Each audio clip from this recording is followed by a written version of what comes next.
Reno Omokri, Shehu Sanni, Femi, Fani, Kayode, and others Nigerians condemn the suspension of Channels TV. According to news currently trending, it was gathered that the body that governed broadcasting in Nigeria Broadcasting Commission (NBC) have suspended Channels Television over interviewing the spokesman of the proscribed group, Indigenous People of Biafra, Ima Powerful. According to Channels TV, it's a lie. Nigerian army does not have the wherewithal to enter IPOB's camp. IPOB and ESN are intact, says IPOB spokesman Ima Powerful. After the sanctioning, the news have drawn a lot of reactions from many Nigerians, with the popular figures like Reno Omokri, Shehu Sanni, Femi, Fani, Kayode, Omoyele, and many more Nigerians. While reacting to the suspension, the former Minister of Aviation in Nigeria, Femi Fani Kayode, tweeted on his verified Twitter account that it is wrong to sanction Channel TV simply because they allow the spokesman of Indigenous People of Biafra to answer some questions. According to Femi Fani Kayode on his Twitter handle, says it is wrong for Nigerian Broadcasting Corporation or Commission to censure Channels Television simply because they allow the spokesman of Indigenous People of Biafra, Mr. Ima Powerful, to answer some pertinent and vital questions about the attack on the home of the governor of Imo State. Censorship of the media is unacceptable in a democracy. As for the former senator representing Central District in Kaduna, Shehu Sanni, there is nothing sensitive or provocative in the interview conducted by the television which could have led to the suspension. Shehu Sanni later claimed that the action by the NBC will only make people want to watch the TV station the more. That's according to the Twitter handle of Senator Shehu Sanni. He says there is nothing so sensitive, provocative, or inciting about the channel's television interview. The NBC's action only now makes people want to listen or watch it and to be aware that what Ima Powerful or what IPOB represents is very clear, and people would also understand that the so-called IPOB. So many people do not even know what the IPOB really stands for. But from that interview and exposing IPOB, they would rather decide either IPOB is a terrorist group or just a mere outfit. And it is not even very, very, very constitutional under the democracy that if a radio station or a TV station interviews either what you claim as a terrorist or just an ordinary person, because everybody has the right of freedom. You can say whatever you want to say under democracy, provided there is no hate speech. So they have no right or no good intention sanctioning them or suspending. The former president of Nigeria, Reno Omokri, questioned the federal government act of suspending Channels TV for granting interview to a IPOB spokesman while Isa Patami was still retained as minister even after all that's happening concerning the minister. Yes, according to Minister Isa Patami, even acknowledged that he is a member of a terrorist group called Taliban or Al-Qaeda. According to Reno Omokri on his Twitter handle, says, how can you suspend Channels TV for granting an interview to an Indigenous People of Biafra spokesman, yet retain Dr. Isa Patami as minister when he has exposed himself as a spokesman for extremists? General Muhammad Buhari bias is so obvious that even Lai Mohammed is getting embarrassed. Oh, that's so interesting.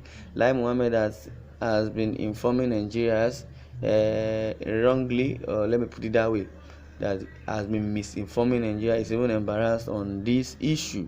Reno Omokri later claimed in another tweet that Miyetti Allah's chairman made provocative statements in an interview, but the federal government never suspended the TV station that interviewed him.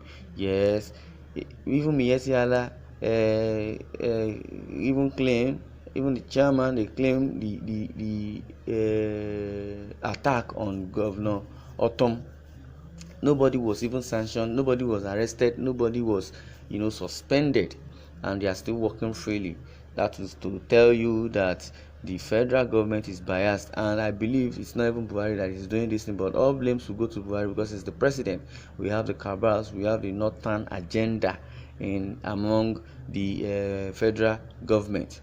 According to Reno Omokri, again says Miyetti Allah made provocative statements, including that Nigeria belongs to Fulani, made by its chairman Bello Bodejo on June 8, 2020. Yet, Buhari did not suspend stations that interviewed him, but he suspended Channel TV for interviewing an IPOB spokesman. Here is Omoyele Showore's post below concerning the suspension. So many activists, so many renowned and known either senator or journalists have been releasing statements concerning the NBC suspension. Who is the NBC chairman? They need to even look into that matter.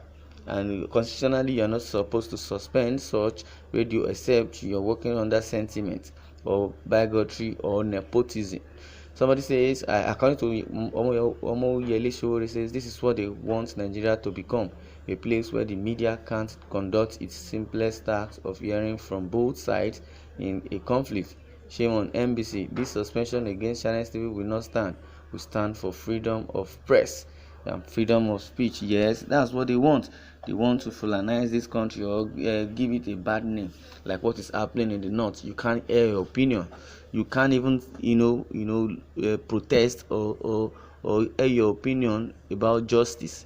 They just pass judgment onto you. They want you to just test it and just be looking, and nothing will happen. No, it won't happen in the so-called Nigeria. So this is the one Nigeria they want us to be. No, we can't live in such a country whereby you hear from one side and give judgment to the other side or prosecute the other person without hearing from the other person. It's not called for. Miyetti Allah went to China's TV to threaten the whole country on Ruga. The government said nothing. Sheikh Gumi went to China's TV to defend bandits. The government said nothing. But indigenous people of Biafra leader goes on Channels TV, and now the station is fined and suspended. Are we really one Nigeria? Like I said, we are not one Nigeria. Please, if there is going to be a secession, let it be, because this Nigeria, so-called Nigeria, is a Fulani country, not even Nigeria. So it's not Nigeria. This is how Nigeria is. This is not how Nigeria is or was, and this is not how Nigeria is supposed to be. That's why so many people are agitating for secession, division. The southern part, or southeast, southwest, south, they want to deviate. Even the middle belt are even wanting to deviate. They want to move out of what so-called Nigeria with the northern part of Nigeria. So if the north has an agenda and they want to believe, or they believe in one Nigeria, they should have their own president and they should rule their own Nigeria. If they still need Nigeria, because the Oduduwa agitators are beginning to agitate for the Oduduwa Republic, Biafrans also have been agitating for Biafran Republic, because we no longer understand how Nigeria is being governed. Nigeria has not been governed. Oh, if you can see really through the insecurity, you know that Nigeria is in a state of jeopardy. Is in a chaos and nobody is saying anything, like just killing people the way they like. So I believe that's why the Oduduwa came off. I've been seeing posters that said no election coming 2023. No election. There won't be election. Well, you're listening to Independent TV 7. I would like you to share more light on this, on the suspension of Channels TV. Let's hear your view in the comment section. Thank you for listening, and God bless.